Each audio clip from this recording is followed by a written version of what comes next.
On a scale of 1 to 10, how important was this move? 10,000. Yeah, about 10,000. Overreaction Wednesday. No. This is a thank you, Jerry Jones, and even more important, thank you, God, for this move. The Dallas Cowboys, my Dallas Cowboys, finally did something. And it was something that they did, because it was the thing that they did, because they just turned their weakest link into a strength. They just filled their most glaring need, the cornerback opposite Trevon Diggs, with one of my all-time favorite players. Anybody who's watched this show for a long time, going back to my days at ESPN, knows how big a fan I have been from the start of Stephon Gilmore. High character, high football character, high football IQ, plays the position with his brains as well as his talent, especially at age 32. Correct.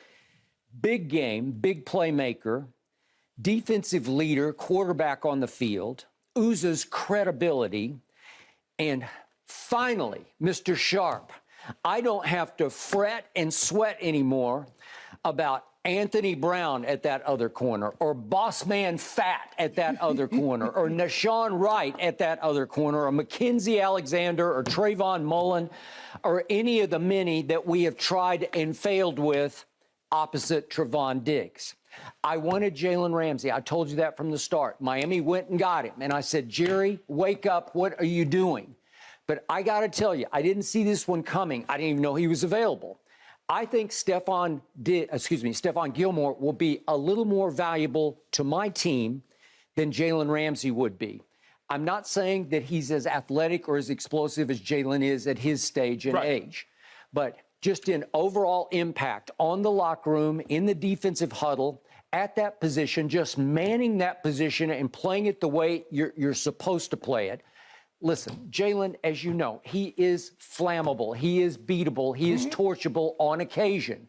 I'm not saying that he's any more or less than a Gilmore, but Gilmore steps into the locker room and you say, okay, now we're back in business. You have arguably the best cornerback tandem in pro football. Okay. You have arguably, now that you ink Donovan Wilson, who's a playmaker for that defense, he led them in tackles, didn't he? In tackles, and he had 5 sacks, which are tied for the most of any defensive back in Cowboy history with Bill Bates in 1984. Right. And now that you've got him, and you have the depth you have at safety, and Jordan Lewis has a Liz Frank surgery that he's coming off of, but I think he's coming back. Right. And listen, that Deron Bland that they discovered in the 5th round out of Fresno State by way of Sacramento State, he was a revelation last year as the slot corner. Right. Well, now you've got depth everywhere. You've got firepower. We were 3rd in the league in sacks last year. We led in sacks most of the year. You realize we have led the whole league in takeaways the last 2 years. Right. Dan Quinn is back. I'm shocked by that because I thought he'd be a head coach somewhere by now. Right. He's back running the defense. He is effectively my head coach. Right. My Micah is still there. He tailed off at the end of the year, but they're still pretty great. The pass rush is still pretty great and pretty deep.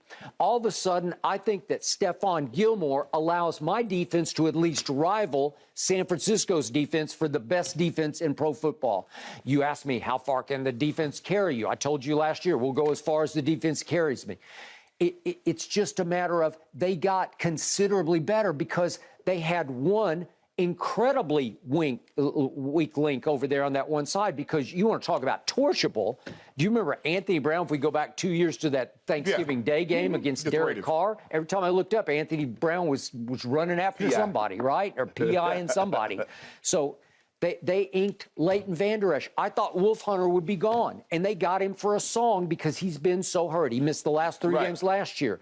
But I still love him as a player. I love his energy. He became the quarterback of the linebackers last year. So all of a sudden, I sit back and say, what a sweet move that was for a 5th-round draft pick. Yeah. And I thought, I don't follow what he makes, but Stephon Gilmore is $7.9 million. Yeah. I can live with that. Plus Jerry Jones $2 million can live with that. Yeah, okay. So it's bargain. It's a sweet deal. It's the kind of deal they love to make. But I think they went and stole a Stephon Gilmore who suddenly makes that defense very possibly the best defense in pro football. Skip, the defense wasn't your issue. No, it wasn't. We strengthened the strength, right? So at what point in time are we going to address the elephant? It's not an elephant. It's a pack of elephants. Okay. When are you going to address that?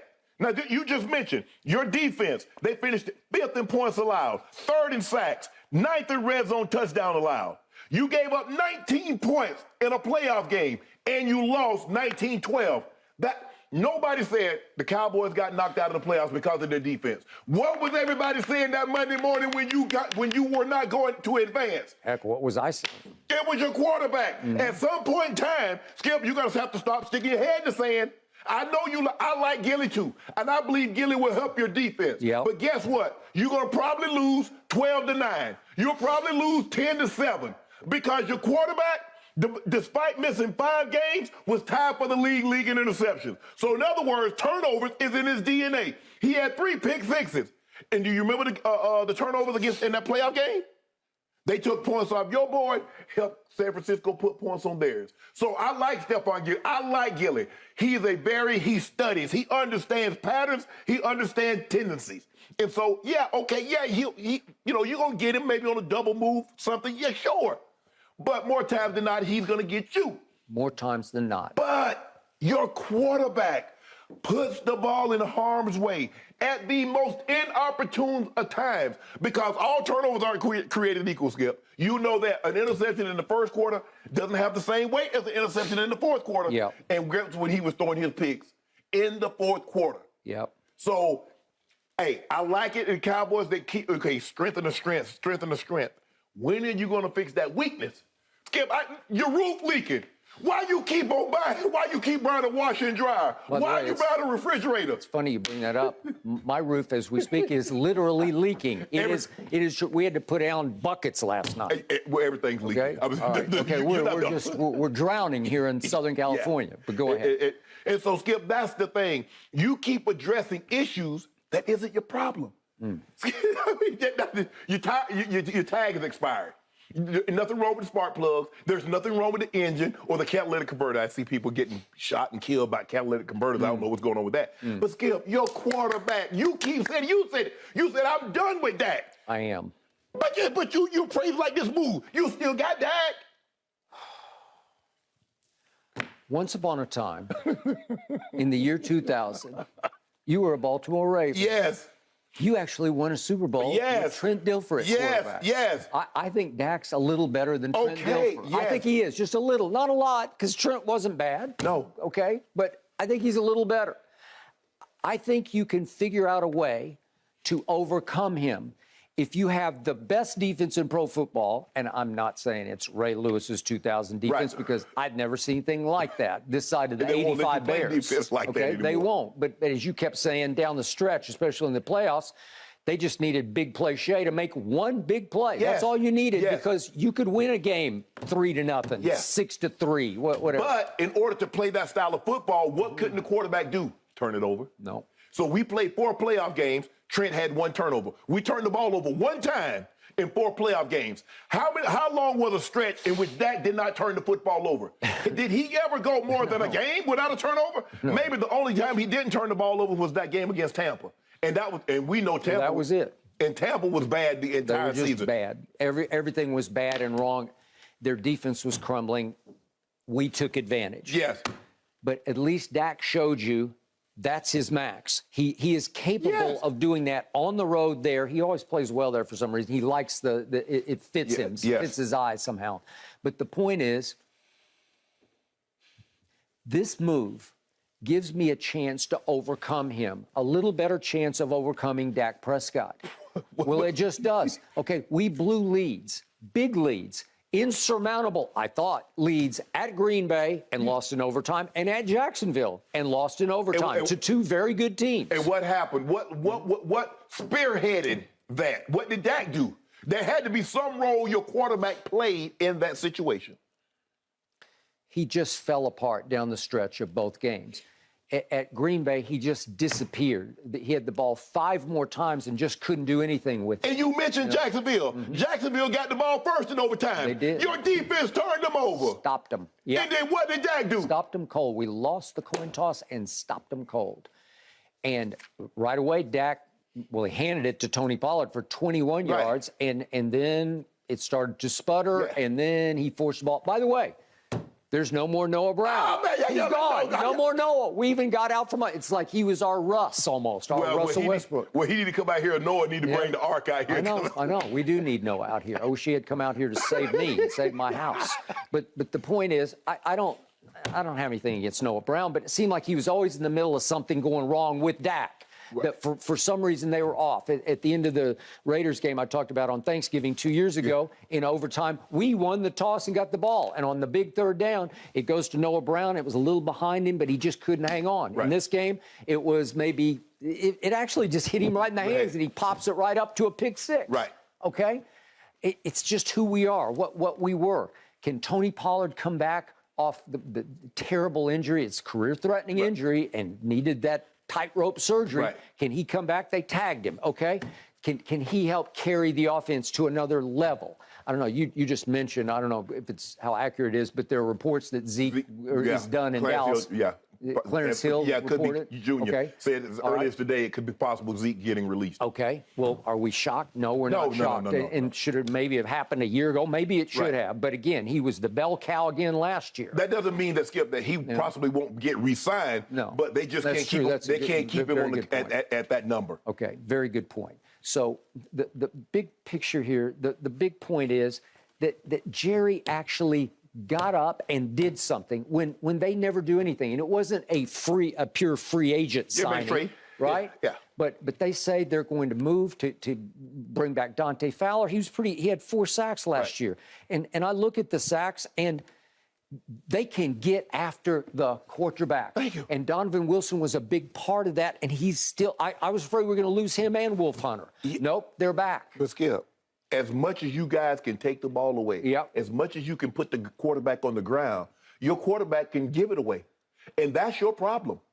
I know you don't want to admit that. No, I do. I acknowledge it. I'm trying to undercut it. I'm trying to supersede it. I'm trying to say what if we can't switch the quarterback. I was so desperate. I said let's trade Dak for Aaron Rodgers straight up. I'll take the finger pointing, blame deflecting diva. I'll take him for a year. Right. Okay, because he would be a little better. Maybe change his scenery, make him better than Dak. But you've been hitting me over the head for almost 7 years, saying the quarterback is the most important It's position.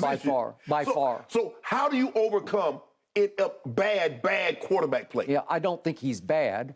I just think he is wildly inconsistent. Right. Which you can say translates in the end to bad quarterback play. But he's not. No, he's not awful. He's not a bottom 10 quarterback, but he's not a top 10. Okay, he's somewhere in there. Middle of the pack. 15. He's middle of the pack, Dak. I have accepted that. So now all I have to hang on to is what can you do to shore up your weakest link? Well, go get we got Stephon Gilmore. I've seen him. It was 4 years ago. He was the defensive player of the year. Okay, he could have made a case to be the Super Bowl MVP because he had a sack, he had a forced fumble, he had a pick, and off to the races. I don't know what number he's going to wear in Dallas. He's wearing 5 there, but everywhere he's been, I look up and he's making a play. Yeah, and every time I watch him, it is textbook cornerback that I see. Yeah. I don't see rambling, gambling like Trevon Diggs. Because he's a cluer and a gambler. Yeah. This is sound football. Right. Well, it's just what the doctor ordered, like Dr. Freud, for me, ordered. I needed that guy at the other corner because we've had this long. I read you all the names of all the people we've tried over there, and I'm just closing my eye because every team is saying, I'm going there. I'm going there. I just feel at some point next year, you're going to come in here and say, I'm done with Dak. Okay, well, I'm already done with Dak. No, so I just have to accept it. You can't be done because he's still there. Okay, but I just have to accept what he's not. It's just what he's not. But you sat over there pounding your side of the table saying, pay the man. You had to pay him. Going right. And I kept saying, no, don't. It's too much money. It will get you in the end. And it's getting me. It's biting me right in the butt, speaking of the end right now. Well, you got Cooper Rush. Okay. No, he's a free agent. He'll sign somewhere pretty soon. As the backup. Yeah. I don't know about that. The musical chairs are spinning. It's all depending on Aaron bleeping Rodgers. Well, Carolina signed Andy Dalton as a backup, clearly. Yeah. I mean, they have the number 1 overall pick, so they're going to have a rookie, right? They might let Andy take it over for a little while. Maybe for a little while. Right. But if you got Bryce, no. But if I'm under your the way you believe that if the guy comes in and he outperforms, if it's close, put the rookie in. Okay. Unless that vet just blows you away and the rookie is like really struggling. Yep.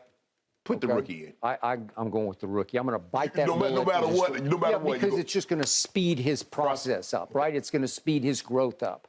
But in the end, it all hinges on Aaron Rodgers' decision. Is it going to be today, tomorrow? At some point, he might make no decision and force Green Bay to make the decision for him. True. But whatever happens, we still got Baker Mayfield out there. We got Cooper Rush out there. We got other quarterbacks who are just waiting to see where do the dominoes fall. Right. Is he going to the Jets or not? Right. Okay. Thanks for watching, Undisputed fans. Subscribe here to get the very latest from Skip and Shannon. Plus, go watch a few segments from our other shows on FS1.